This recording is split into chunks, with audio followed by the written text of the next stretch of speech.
Pembagian hukum tata negara meliputi berbagai aspek, yaitu konstitusi, struktur dan organisasi negara, otonomi daerah, hak asasi manusia, dan sistem pemerintahan. Selain itu, ada peraturan perundang-undangan, kewarganegaraan, penyelesaian sengketa konstitusi, prinsip-prinsip negara hukum, serta politik dan hukum. Selanjutnya, hubungan antara hukum tata negara dengan hukum administrasi negara. Yang pertama, hukum administrasi negara menjalankan prinsip-prinsip yang telah diatur oleh hukum tata negara. Yang kedua, hukum tata negara melakukan mekanisme pengawasan terhadap lembaga-lembaga negara. Sedangkan itu, hukum administratif negara mengatur prosedur atau tata cara pengambilan keputusan administratif pada lembaga-lembaga negara.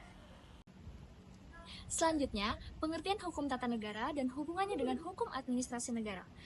Hukum tata negara merupakan cabang ilmu hukum yang mempelajari tentang struktur, fungsi, dan hubungan antara lembaga-lembaga negara, serta hak dan kewajiban warga negara.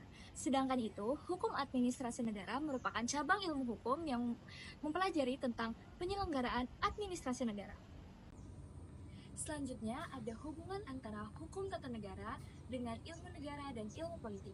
Ketiga hal ini memiliki hubungan yang saling melengkapi satu sama lainnya, di mana hukum tata negara memberikan kerangka yang mengatur bagaimana sebuah negara berfungsi. Ilmu negara yang memberikan pemahaman tentang konsep dan teori keberadaan sebuah negara, dan ilmu politik yang menganalisis kebijakan-kebijakan yang diterapkan pada negara tersebut. Dengan demikian, hukum tata negara menjalankan dan menerapkan teori-teori yang telah dikembangkan pada ilmu negara, serta menjadi landasan bagi analisis pada ilmu politik. Pengertian dari sumber hukum adalah asal atau tempat dari mana hukum itu berasal, atau dasar apa yang menjadikan landasan bagi berlakunya hukum. Secara umum, sumber hukum itu terbagi menjadi dua, yakni sumber hukum material dan juga sumber hukum formil, yang dimana sumber hukum material merupakan aktor-faktor yang mempengaruhi pembentukan hukum, seperti kondisi sosial, politik, ekonomi, dan budaya, yang dimana sumber ini merupakan gambaran kebutuhan ataupun aspirasi masyarakat yang kemudian diakomodasi oleh hukum. Sedangkan sumber hukum formil merupakan wujud dari hukum yang diterima dan diakui secara resmi. Hal ini menunjukkan bagaimana cara suatu norma hukum itu dapat diakui dan juga diterapkan. Sumber hukum tata negara ini mencakup dua sumber, yakni sumber hukum material dan juga sumber hukum formal, yang dimana yang termasuk dalam sumber hukum material yang ada dasar dan pandangan hidup bernegara, dan yang kedua kekuatan-kekuatan politik yang berpengaruh pada saat merumuskan kaidah-kaidah hukum tata negara. Sedangkan yang termasuk dalam sumber hukum formal ialah yang pertama ada undang-undang, kebiasaan dan adat, traktat, jurisprudensi, doktrin, dan juga Pancasila. Adapun hierarki peraturan perundang-undangan yakni Undang-Undang Dasar 1945, Tata MPR, Undang-Undang, Peraturan Pemerintah, Peraturan Presiden, Peraturan Provinsi, dan yang terakhir Peraturan Daerah. Di dalam hukum tata negara terdapat beberapa asas yang merupakan prinsip dasar dalam penyelenggaraan suatu negara.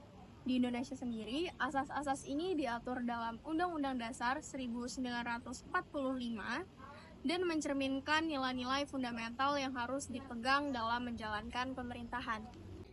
Di dalam hukum tata negara terdapat beberapa asas, diantaranya yang pertama adalah asas Pancasila, di mana Pancasila merupakan sumber hukum material, sehingga setiap peraturan perundang-undangan tidak boleh bertentangan dengan sila-sila Pancasila. Yang kedua adalah asas negara hukum, di mana semua pihak dan negara harus tunduk kepada hukum. Yang ketiga adalah asas kedaulatan rakyat, di mana kekuasaan tertinggi berada di tangan rakyat. Dan yang keempat adalah asas negara kesatuan, di mana merupakan prinsip dasar bahwa Indonesia merupakan negara berdaulat sebagai satu kesatuan. Dan yang terakhir merupakan asas pembagian kekuasaan, di mana di Indonesia sendiri asas pembagian kekuasaannya merupakan trias politika, yaitu pembagian kekuasaan menjadi 3 jenis, yaitu eksekutif, legislatif, dan yudikatif. Dan yang keempat adalah asas negara kesatuan, yang merupakan prinsip dasar bahwa Indonesia merupakan negara berdaulat sebagai satu kesatuan. Dan yang terakhir adalah asas pembagian kekuasaan, di mana di Indonesia sendiri asas pembagian kekuasaannya merupakan trias politika, di mana pembagian kekuasaan menjadi 3 jenis, yaitu eksekutif, legislatif, dan yudikatif. Macam-macam lembaga negara di Indonesia dikategorikan berdasarkan kekuasaannya ada 3. Pertama eksekutif, kedua legislatif, dan yang terakhir yudikatif. Eksekutif terdiri dari presiden dan wakil presiden, sedangkan legislatif terdiri dari MPR, DPR, dan DPD. Terakhir ada yudikatif yang terdiri dari Mahkamah Agung, Mahkamah Konstitusi, Komisi Yudisial, dan yang terakhir Badan Penyelidik Keuangan. Tugas lembaga negara: 1. Majelis Permusyawaratan Rakyat mengubah dan menetapkan undang-undang, melantik presiden atau wakil presiden, memberhentikan presiden dan wakil presiden dalam masa jabatannya. Yang kedua, DPR, fungsi legislasi, membentuk undang-undang, fungsi anggaran, membahas dan menyetujui APBN, fungsi pengawasan terhadap pelaksanaan UU dan APBN. 3. Dewan Perwakilan Daerah, mengajukan RUU berkaitan dengan otonomi daerah, memberikan pertimbangan kepada DPR atas RUU APBN, melakukan pengawasan atas pelaksanaan UU terkait otonomi daerah. 4. Presiden, kepala negara dan kepala pemerintahan, memegang kekuasaan pemerintahan, mengajukan RUU dan menetapkan peraturan pemerintahan, menetapkan kebijakan dalam dan luar negeri. 5. Mahkamah Agung, mengadili pada tingkat kasasi, menguji peraturan perundang-undangan di bawah undang-undang, memberikan pertimbangan hukum kepada Presiden. 6. Mahkamah Konstitusi, menguji undang-undang terhadap UUD, pemutusan sengketa kewenangan lembaga negara, memutuskan pembubaran partai politik, memutuskan perselisihan hasil pemilu. 7. Badan Penyelidik Keuangan, memeriksa pengelolaan dan tanggung jawab keuangan negara, menyerahkan hasil pemeriksaan kepada DPR, DPD, dan DPRD, melakukan pemeriksaan kinerja dan pemeriksaan dengan tujuan tertentu. 8. Komisi Yudikatif, mengusulkan pengangkatan Hakim Agung, menjaga dan menegakkan kehormatan, keluhuran martabat, serta perilaku hakim. Adapun kewenangan lembaga negara: pertama, Mahkamah Permusyawaratan Rakyat, kewenangan konstitutif atau mengubah UUD, kewenangan seremonial atau pelantikan presiden, kewenangan yudisial terbatas impeachment. 2. Dewan Perwakilan Rakyat, menyetujui atau menolak Perpu, memberikan persetujuan untuk berbagai kebijakan penting presiden, hak interpelasi, angket, dan penyataan pendapat, mengajukan usul pemberhentian presiden atau wakil presiden. 3. Dewan Perwakilan Daerah, mengajukan RUU tertentu ke DPR, memberikan pertimbangan pada RUU, APBN, dan pemilihan anggota BPK, melakukan pengawasan implementasi undang-undang tertentu. 4.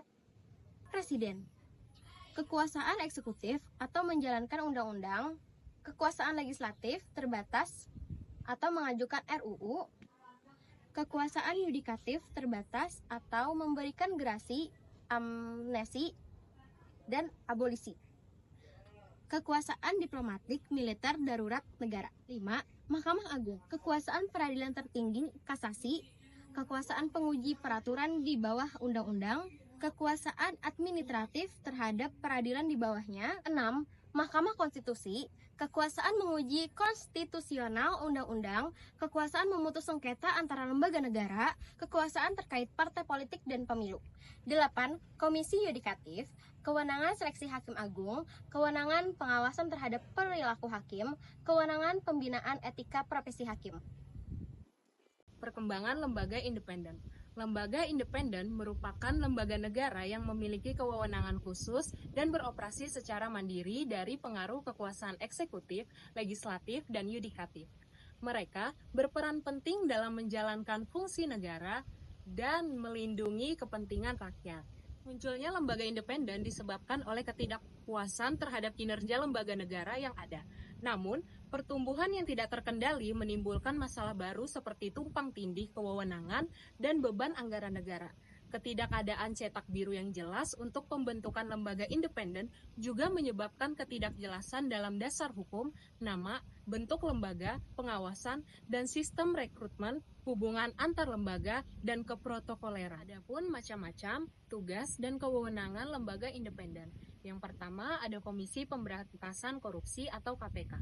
Tugasnya memberantas tindak pidana korupsi, sedangkan kewenangannya melakukan penyelidikan, penyidikan, dan penuntutan terhadap kasus korupsi. Yang kedua ada Komisi Pemilihan Umum atau KPU. Tugasnya adalah menyelenggarakan pemilihan umum. Kemudian kewenangannya adalah menetapkan peserta pemilu, mengatur tahapan pemilu, dan menetapkan hasil pemilu. Kemudian, yang ketiga adalah Komisi Nasional Hak Asasi Manusia atau Komnas HAM. Tugasnya adalah melindungi dan memajukan hak asasi manusia, sedangkan kewenangannya adalah melakukan penyelidikan pelanggaran HAM, memberikan rekomendasi kepada pemerintah, dan melakukan mediasi. Yang keempat adalah Komisi Yudisial atau KAYU. Tugasnya adalah mengawasi perilaku hakim dan kemudian kewenangannya adalah mengusulkan pengangkatan hakim agung dan menjaga kehormatan hakim. Kemudian yang kelima ada Ombudsman Republik Indonesia atau ORI. Tugasnya mengawasi penyelenggaraan pelayanan publik dan kewenangannya menerima dan menindaklanjuti laporan masyarakat serta maladministrasi dalam pelayanan publik. Yang keenam, Badan Pemeriksaan Keuangan atau BPK. Tugasnya memeriksa pengelolaan dan tanggung jawab keuangan negara, serta kewenangannya adalah melakukan pemeriksaan keuangan negara dan memberikan hasil pemeriksaan kepada DPR, DPD, dan DPRD. Yang ketujuh ada Komisi Penyiaran Indonesia atau KPI. Tugasnya mengatur dan mengawasi penyiaran, sedangkan kewenangannya adalah membuat peraturan penyiaran dan memberikan sanksi kepada lembaga penyiaran yang melanggar. Yang kedelapan, ada Komisi Pengawasan Persaingan Usaha atau KPPU. Tugasnya adalah mengawasi persaingan usaha, sedangkan kewenangannya adalah menindak pelaku usaha yang melakukan praktik monopoli atau persaingan usaha yang tidak sehat. Oke, jadi selanjutnya aku mau ngejelasin materi tentang demokrasi. Nah, pertama aku mau menjelaskan tentang konsepsi demokrasi itu sendiri. Definisi demokrasi itu adalah di mana sistem pemerintahan yang kekuasaannya itu dipegang sepenuhnya oleh rakyat. Nah, maksudnya itu adalah di mana rakyat ini memiliki hak dan kedaulatan untuk terlibat dan berpartisipasi aktif di jalannya pemerintahan dalam suatu negara. Selanjutnya, di dalam demokrasi itu ada yang dinamakan dengan fenomena demokrasi. Fenomena demokrasi itu terbagi menjadi dua. Yang pertama itu adalah demokrasi normatif dan yang kedua adalah demokrasi empirik. Demokrasi normatif itu adalah gagasan atau ide atau konsep yang berkenaan dengan demokrasi tetapi masih dibahas dalam konteks filsafat. Sementara yang kedua itu adalah demokrasi empirik. Mereka memiliki makna yang mirip, itu berkenaan dengan gagasan atau ide atau konsep juga, tetapi yang masih berkenaan dengan demokrasi, tetapi dia itu bukan dalam konteks filsafat, tetapi dalam konteks praktiknya di lapangan. Bagaimana realita dari konsep demokrasi itu berjalan di lapangan, yang mana praktik di lapangan itu tidak selalu sejalan dengan teori filsafat. Itu perbedaan dari dua fenomena demokrasi tadi. Dalam bukunya yang berjudul The Introduction to the Democratic Theory, Henry B. Mayo menjelaskan dasar-dasar dari nilai demokrasi. Yang pertama, ada penyelesaian perselisihan secara damai dan melembaga. Yang kedua, terselenggaranya perubahan secara damai dalam suatu masyarakat yang sedang mengalami perubahan.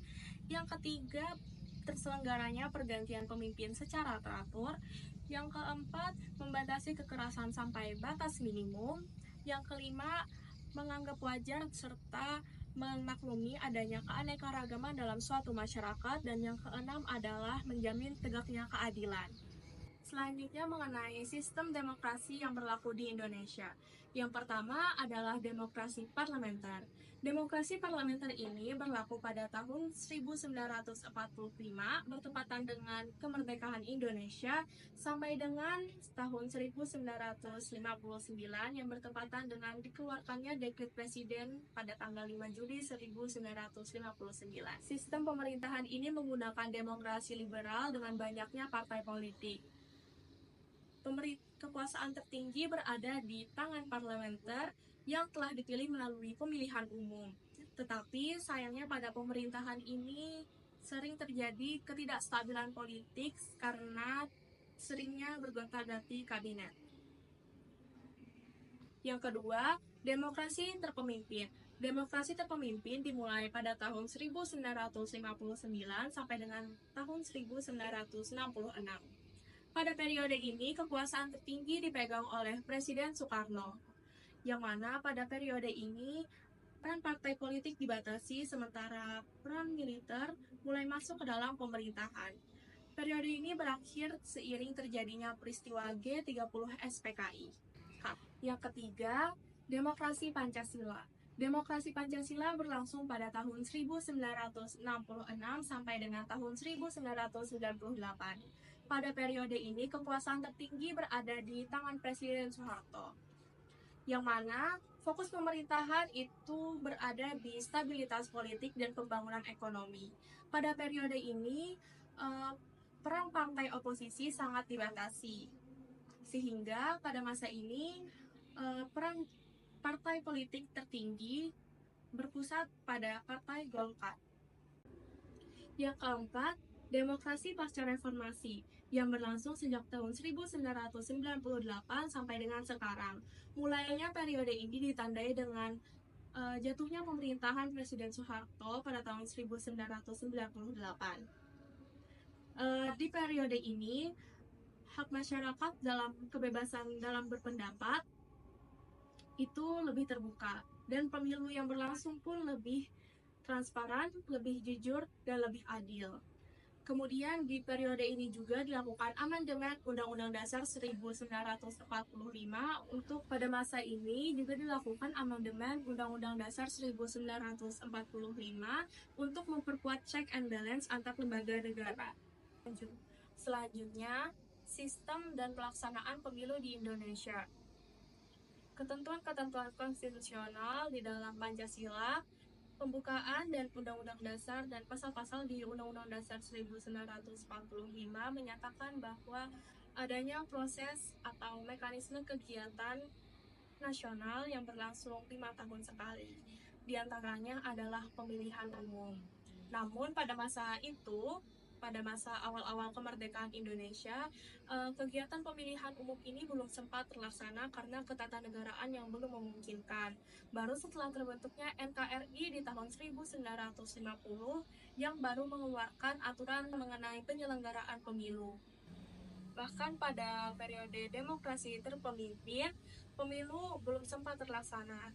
Baru ketika masa Orde Baru atau yang juga disebut sebagai demokrasi Pancasila, baru muncul keinginan untuk melaksanakan pemilu di masyarakat Indonesia. Kemudian situasi politik berubah di masa pemerintahan Soeharto, yang mana pada tahun 1998 telah terjadinya gerakan reformasi sehingga pemerintahan Soeharto pun telah jatuh. Kemudian pada tahun 1999 telah dilaksanakan pemilu yang disiapkan dalam waktu yang singkat, namun pelaksanaannya berlangsung secara adil, jujur, dan partisipasi masyarakat berlangsung dengan aktif. Pemilu di tahun 1999 inilah yang kemudian menjadi langkah awal terbentuknya tatanan politik di Indonesia yang demokratis. Kemudian pada tahun 2004, Indonesia disuguhkan dengan jadwal pemilihan umum yang begitu banyak, mencakup pemilihan anggota DPR, pemilihan anggota DPD, pemilihan anggota DPRD, hingga pemilihan presiden dan wakil presiden. Keputusan dari hasil pemilu legislatif di tahun 2004 ini kemudian diadili dan diputus oleh Mahkamah Konstitusi. Pada tahun 2009 berlangsung 3 macam pemilu. Yang pertama, pemilu legislatif. Yang kedua, pemilu wakil presiden dan presiden. Pada tahun 2009 telah berlangsung 3 macam pemilu. Yang pertama, pemilu legislatif. Yang kedua, pemilu presiden dan wakil presiden. Dan yang ketiga adalah pemilu kepala daerah dan wakil kepala daerah. Asas desentralisasi dapat dimaknai sebagai bentuk penyerahan urusan atau kewenangan oleh pemerintah pusat kepada pemerintah daerah otonomi. Pemerintah lokal yang memiliki otoritas ini menyelenggarakan pemerintahan sesuai dengan tugas dan kewenangan yang sudah dibagi dari pemerintah pusat. Contoh desentralisasi seperti pemerintah daerah berwenang membuat perda, mengelola APBD sendiri, dan melaksanakan pemilihan kepala daerah secara langsung. Asas dekonsentrasi merupakan pelimpahan sebagian urusan pemerintahan yang menjadi kewenangan pemerintah pusat kepada gubernur sebagai wakil pemerintah pusat di daerah. Berbeda dengan desentralisasi, pada dekonsentrasi tanggung jawab tetap berada di pemerintah pusat. Yang terakhir, asas tugas pembantuan. Tugas pembantuan adalah penugasan dari pemerintah pusat kepada daerah untuk melaksanakan sebagian urusan pemerintahan yang menjadi kewenangan pusat, atau dari pemerintah provinsi kepada kabupaten atau kota untuk melaksanakan sebagian urusan pemerintahan provinsi. Sehingga penugasan tersebut tetap menjadi tanggung jawab dari pemerintah pusat atau dari pemerintah daerah provinsi kepada pemerintah daerah kabupaten atau kota. Contohnya seperti program vaksinasi nasional yang dilaksanakan hingga tingkat desa, pembangunan infrastruktur yang didanai pemerintah pusat tetapi dilaksanakan pemerintah daerah.